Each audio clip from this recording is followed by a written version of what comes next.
थे। पांचवा और आज के लिए अंतिम प्रश्न। हनुमान जी को सागर लांघने के लिए किसने उत्साहित किया था? हनुमान जी को सागर लांघने के लिए किसने उत्साहित किया था? ये आज के लिए 5 प्रश्न हैं। इन प्रश्नों के जिसको भी उत्तर पता हो वो माँ ध्यान मूर्ति जी यूट्यूब चैनल पर जाकर आपके प्रश्नों का उत्तर लिखें।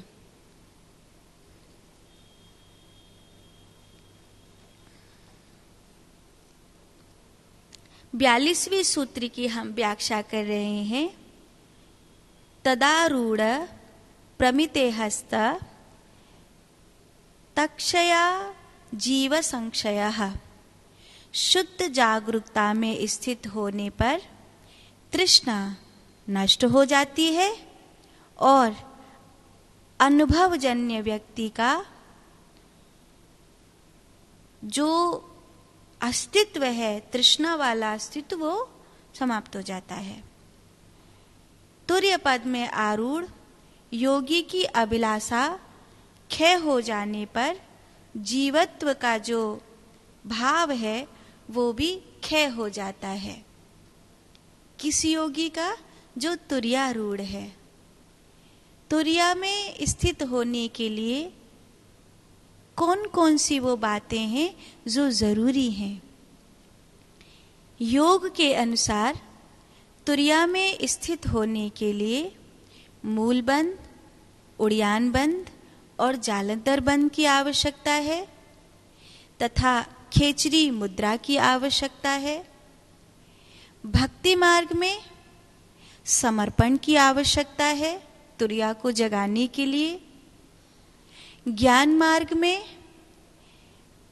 मंत्र जप के द्वारा अनहद नाद में अजपा को प्रकट करने की आवश्यकता है। और कर्म मार्ग में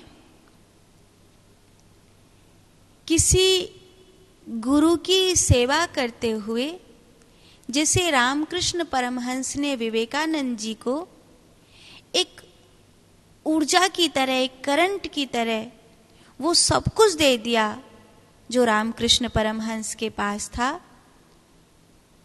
वैसे कोई गुरु कृपा करते हैं और अधिकारी जानते हैं और आने वाले समय में आप इस ज्ञान का उपयोग कर पाएंगे। जैसे रामकृष्ण परमहंस को लगा कि विवेकानंद इस ज्ञान से सृष्टि का कल्याण करेगा, तो उन्होंने ऐसा किया।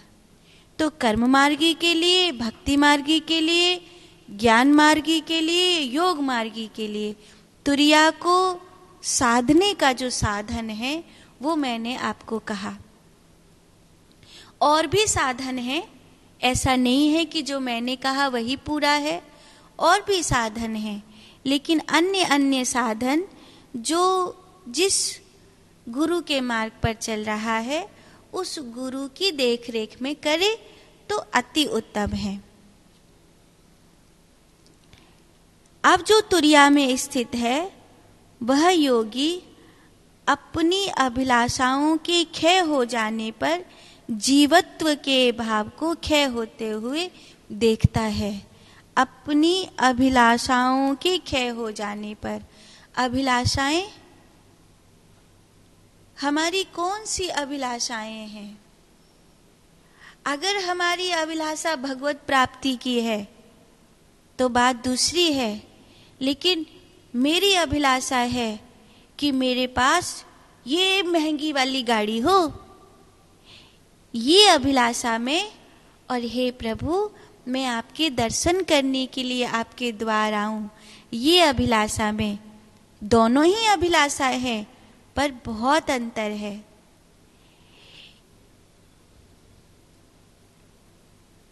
संसार की जो अभिलाषा है वो बंधन है और परमात्मा की जो अभिलाषा है वो मुक्ति है। जैसे अभी जब हम गौशाला पर होते हैं तो हमको बड़ी पीड़ा होती है। मिट्टी में आप गैया मैया का ऑपरेशन कर रहे हो, आपके पास कोई ऐसा बाड़ा नहीं है जिसमें आप गैया का ऑपरेशन करने के लिए ले जाओ और उसको वहां पर सुरक्षित रख लो। एक गैया का पांव काट के ऑपरेशन किया, रात में उसी बाड़े में, तो इतना छोटा सा तो बाड़ा है और इतने छोटे से बाड़े में इतनी सारी गैया है और इतने बड़े बड़े नंदी है, तो किसी का पेट फटा है, किसी का पाँव फटा है, किसी की गर्दन फटी है, किसी का सींग ये हो रहा है, किसी को ऊपर तेजाब डाल दिया है, ऐसे सब है वहां पे। कल परसों ऑपरेशन किया और रात में इतने से बाड़े में इतनी सारी गैया और नंदी बंधे थे, पता नहीं किसने उसको सींग से उठाया, लड़ामनी में पटक दिया, सुबेरे तक तो बेचारा मर गया।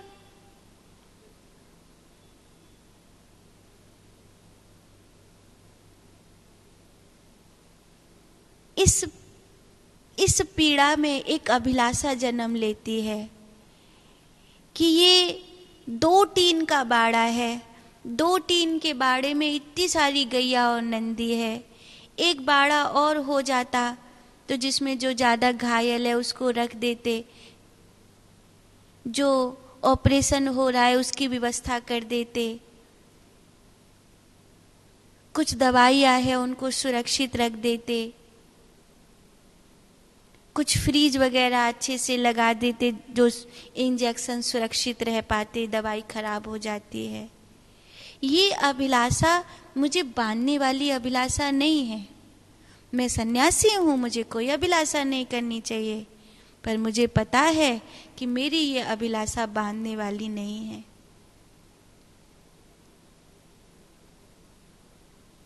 क्योंकि ये करुणा से उत्पन्न हुई है, ये किसी के जीवन को बचाने के लिए उत्पन्न हुई है। आज देखा कि कम से कम 4 कूलर की और जरूरत है। दोपहर में जो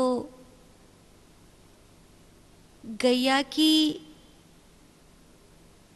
टीन है उसके नीचे मैं बैठी थी, इतना भयंकर गर्मी थी वहां पे, इतनी भयानक गर्मी थी, तापमान लगभग 47 क्रॉस कर रहा था।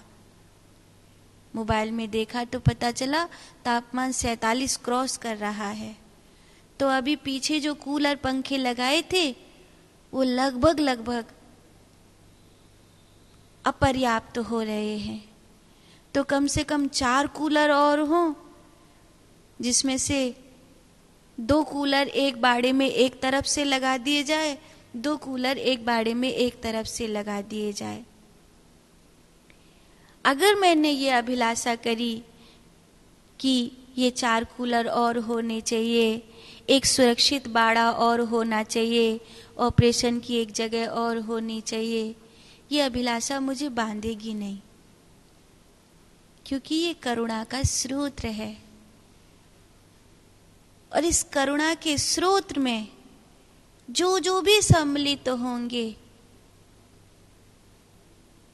जो भी इसमें साथ निभाएंगे, जिसको भी ये पीड़ा समझ में आएगी, पता है गौशाला चलाना